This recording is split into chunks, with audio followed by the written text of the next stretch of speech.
You requested and I would deliver. Hola amigas, welcome back to my channel. If you're new here, my name is Catherine and my channel is all about making you feel confident no matter your style. In today's video, I will show you this no makeup look. And also, we just hit 10K subscribers on this channel. I'm very grateful for all your support and it never goes unnoticed. I'm excited to keep growing. I hope you enjoyed this video, so let's get right into the tutorial. The first and most important step is going to be skin prep, but especially this type of look, it's important because you want your skin to look healthy, glowy, and radiant. My skin is freshly washed and I just applied these patches. I didn't do my skin prep or my skincare because I wanted to do it with you. These eye patches I bought from TJ Maxx from a Korean brand. I can't remember which brand it is. I left it on for about 10 to 15 minutes and we're taking it off. I'm going to rub that leftover serum in with my ring finger. Starting with my Pharmacy Honey Milk Hydrating Essence Toner.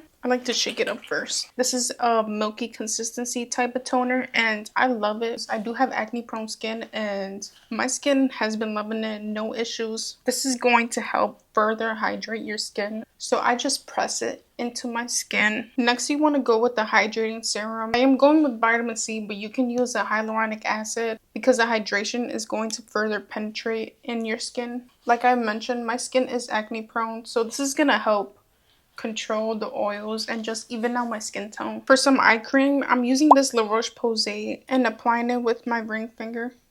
You want your under eyes to look hydrated, not dry, not flaky, and not tired. To lock in all the moisture, I'm going with this La Roche-Posay moisturizer. Soothing, it's repairing, and I absolutely love this. I need like gel texture is good for acne prone skin. This one gives you that further hydration. Your skin feels cooling, hydrated, and healthy. One thing I like to do is bring it down my neck just to keep it hydrated and moisturized. But yeah, look at the skin. It's glowing. It looks healthy and we're getting there. One important tip is that you have to let your skincare dry before going with any makeup. No matter if you're doing a no makeup look or a full glam, you have to let your skin prep dry before going with makeup. This is because if you apply makeup straight on, then the skincare and your makeup might mix together and cause separation and cakiness.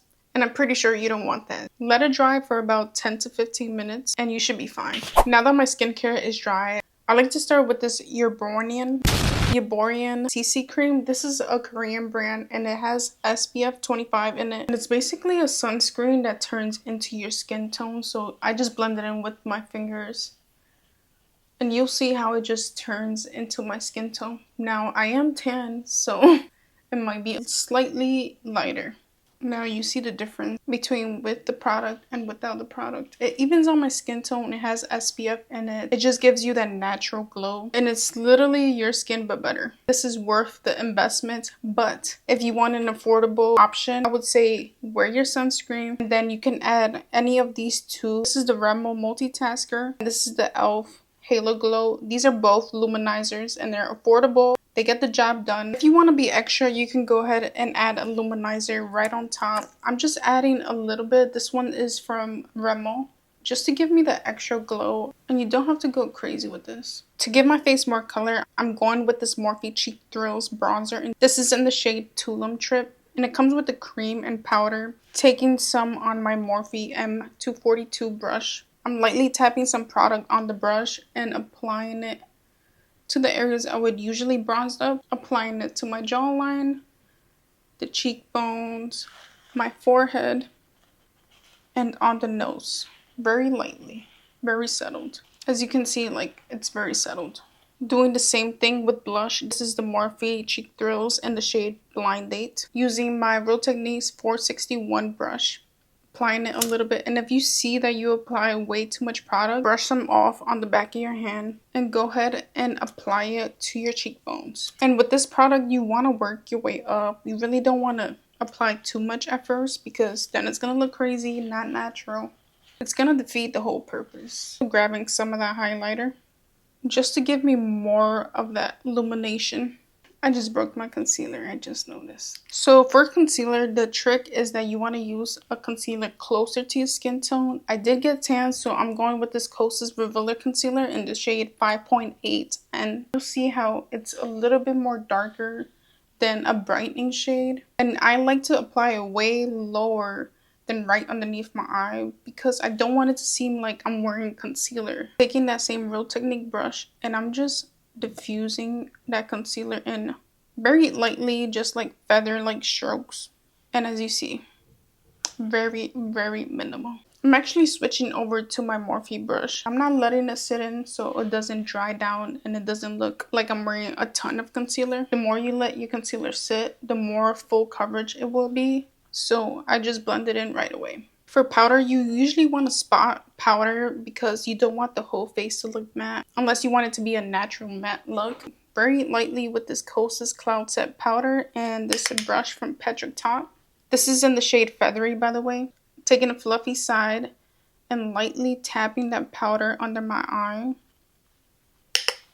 And the trick is to use less powder. I'm applying it under the eyes, on the smile lines, my chin, and a little bit on the forehead. Doing the same thing with my bronzer, which like barely any product is on this brush. I'm just lightly tapping it.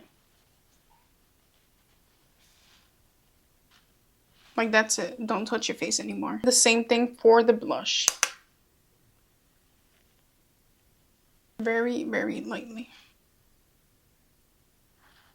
And you can also go on the sides very, very lightly. You can use a bigger brush, but I'm just using this for now. I'm just tight lining, which is eyeliner, a little bit on top of the lash line. And I'm using this CoverGirl Perfect Point Plus lash line pencil in the shade Bold Black. It makes a subtle difference, but the difference is there. For my lashes, I just added this Maybelline Waterproof Sky High Mascara. And if your lashes are like mine, they are downwards and stubborn, this one is going to be your best bet because it's so good. It keeps my lashes up all day and is waterproof. My eyebrows, I'm keeping it natural. Just going with the brow lamination from L'Oreal. This is a brow gel and I'm not filling them in. They're pretty much cleaned up and already threaded, so I don't need much. If you want to fill in any sparse areas that you may have, go ahead and do that. And of course, I have to keep it natural for the lips. So I'm going with this Buxom lip liner in the shade Bare Canvas. I'm just outlining my lips. Just going with the lip balm. And this one's from Mora. It's the Butter Bliss lip balm in the shade Love Light. And it's a very natural lip balm that feels hydrating and it gives you that nice shine. You can go ahead and set your face. I'm using this Morphe Life Proof Continuous Mist. And this is the final look. I really hope you found this tutorial very helpful and I hope it gives you the confidence to achieve this look yourself because it's pretty simple. And if you want more videos like this, it would mean a lot if you liked and comment on this video and also subscribe to my channel. Your support never goes unnoticed. I'll see you in the next video.